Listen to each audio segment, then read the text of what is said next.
Process owner is not just a new role for the organization, it's also a new type of role. Being a process owner requires exercise of considerable influence, perhaps with little, if any, authority. It involves being the voice of the process and shaping, perhaps for the first time, genuine collaborative management. Cross-functional management, the field of engagement for a process owner, can be challenging, perhaps even disruptive. Functional managers have been happily executing the sub-processes, and now someone turns up to do what? To tell them how to do their job?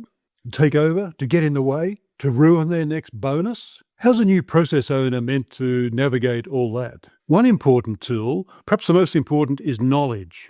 Deep knowledge that can lead to enlightenment. What does a process owner really do? How can they maximize their contribution? Well, here's a 3-word role description. You find it written over train stations all over the world. Mind the gap. So what's it mean here in our process world? Well, a gap, obviously, a performance gap, opportunity gap, or a problem gap. Problem to fix or avoid, or an opportunity to realize.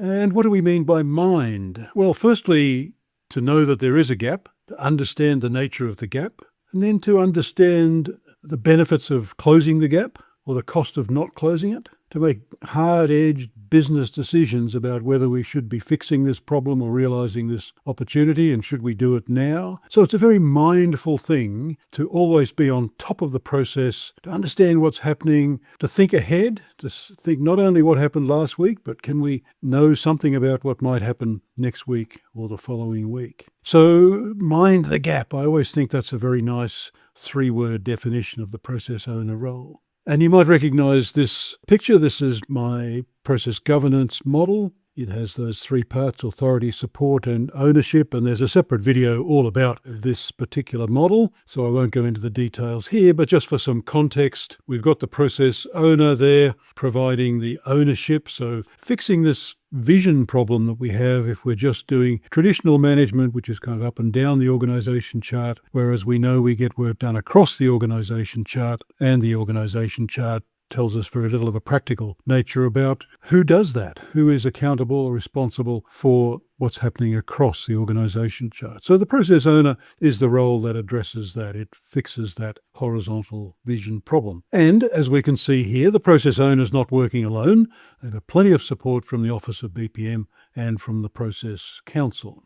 So what is it that the process owner is taking leadership in developing and understanding? I think it's deep process knowledge. I think that's what we need. If we're going to effectively manage our processes in an active way, to really be trying to keep them optimized, to understand what might be going to happen, to second guess problems and opportunities, to understand trends, to learn from what's happened. This is not something that we just pop in and have a look occasionally. It's continuous and it's active, and it requires this deep process knowledge. And I call that generally the process management record. And we'll have a look at one of those in a moment, just briefly. But it's just the collection of information that I would think any process owner who's on top of the process really would have at their fingertips. So the process we're going to touch on briefly here in the example comes from this notional case study that we use in training programs. It's called the White and Bright Laundry, and this is the simple version of a process architecture. And the process we're going to talk about is the large core process in the middle there, provide personal laundry service. So that starts when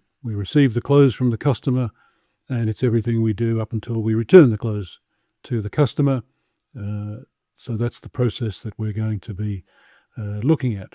Now, as you can see, in this process management record, the example I'm going to use of provide personal laundry service, it's in a spreadsheet. I'm not saying it needs to be in a spreadsheet. I use a spreadsheet because it's convenient, because the separate tabs can be used, but it's the information that's important. I don't mind how you store that. It might fit nicely into your modeling tool. However it's going to fit, we want it to be able to be accessible by all the people that need to access it. So I want lots of people to be looking at this data. I want it to be as public as possible. I want it to be tested. I want people to contribute. If I was a process owner, I want to make sure that this data, this whole information pack, is as complete and accurate and useful as possible. So let me just have a quick run through some issues here. We won't try and look at every piece of it. It's There's lots of detail in here. This actual spreadsheet is available at a link down below, and you're welcome to find that and use it however you'd like. This is a sort of cover sheet, if you like, the first page, and it's just it's naming the process, it's telling us who the process owner is, it's telling us some other things about how we identify and locate this process in the architecture. It's a core level 1 process, for example. And then we've got a process description, and put a bit of effort into the process description. It really should describe it. It's, we don't want to say provide personal laundry service process provides personal laundry service. That's not particularly helpful. So you just flesh it out and tell something about it. And then the next section here is a summary of current problems and opportunities. So this is the sort of thing that if someone said to the process owner, how's that process going? You could say, here it is. Here's the summary, and that would give you a high level, of course, quite a good understanding of what's going on in the process. So, as I say, this is a sort of cover sheet. This is the highlights, the executive view, perhaps, of what's happening in the process. So let's look at the next tab along. Now, the next tab along is process stakeholders. Now, obviously, we need to know who the stakeholders are because we're going to want to know what the stakeholders want out of the process. So we'll go through and identify stakeholders. And for each of the stakeholders, so each of these rows, we'll firstly ask, what does this process stakeholder get from the process? And what do they give, and or what do they give to the process? They might do both, or they might just do one. Of course, if they do neither, they're not a stakeholder of interest anyway. And then for each of those stakeholders, one by one, we want to know what they want out of the process. Why is it important to them? And we don't guess, we go and talk to them. Maybe that's an easy thing to do. Maybe it's more complicated. The last column here in this spreadsheet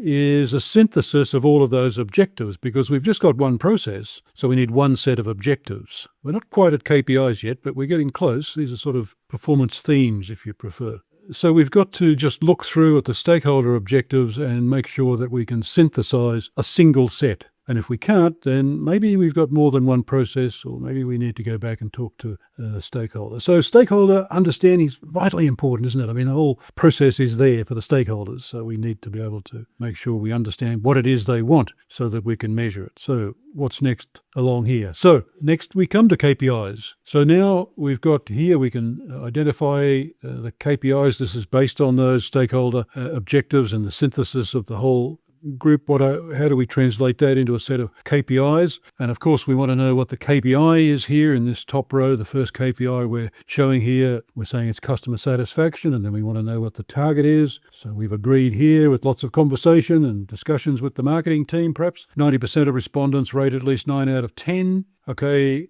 we can't stop there, though, because where are we going to get that data from? And that can be quite complex. We need to be quite specific about it. You can't just say, oh, we'll survey. We'd survey who and how often and all of those sorts of things. And then with the next column is showing current performance. What's the current level? We're aiming for 90% at 9 out of 10. What have we currently got? And if there's a gap, as there is here, what's the impact of that gap? What's the impact of closing the gap or not closing the gap? So not just coming up with a bland set of KPIs and some obvious targets, but actually saying, okay, how are we going to get that data and what does it mean? And if there's a gap, what does that mean? And let's make that as objective and as quantifiable as possible so that we've got something to work on. We're going to come back soon and say, okay, if there's a gap, is it worth closing? Well, unless we've got some data, some hard data and some good knowledge, then we're going to have trouble with that. The last tab I want to talk about here is just the action plan summary. So this is a summary of all of the actions that are being undertaken to have an impact on the KPI performance. So we link it in here in this first column. It's linked to the KPI. They all were numbered, just sequential numbers. And then we've got who's in charge of this action, which might be small or it might be a big project, but we capture it anyway. And if we need more data, more information about the particular action, we can put links in here to project plans and charters and stuff. So what is the planned action? And intended impact's important, isn't it? I mean, why are we doing this? What is the point? What was the business case? Something very quite specific about timing, and then in any other notes that we need to make about the action. So this again is just a summary, but this should give us a summary. I'm just showing four of them here, but there might be more, and I'm just showing that, summarizing here all of the things that we're actively doing to respond to process performance signals that we're getting. So, quick run through here. As I say, you've got access to the spreadsheet. You can look at the details, and I'm happy to talk about it if you've got further questions. But the point is, I think we need to have our process owners building a very significant body of knowledge about the process, not just knowing its name and drawing some diagrams. We need deep understanding. And based on that deep understanding, we'll be able to do good active management and therefore good improvement as appropriate. And I think the process management record, or whatever version of it you want to have, but that body of knowledge, that quite significant body of knowledge that you build up over time with lots of inputs, lots of exposure, lots of conversation about it. I think that's going to be important because the process owner is really the voice of the process. That's the role, isn't it? Another short role description, to be the voice of the process. They're not necessarily in charge with authority across all of the sub-processes. If this is a cross-functional process, so other people are managing pieces of it. So the process owner is there to be the voice of the process. And that's all about active and continuous. It's not something you do once a year. It's not something you do when, I've got a report to give to some quarterly meeting, I better put something together. No. I would like to think that a process owner for a high-impact process does some thinking about the process every day. Not all day, it's not a full-time role, but something going on all the time. Because if you're active and continuous as a process owner, then you're doing good process management. And the result of good process management is what we're wanting out of all of this. It's good process improvement. That's good process-based management.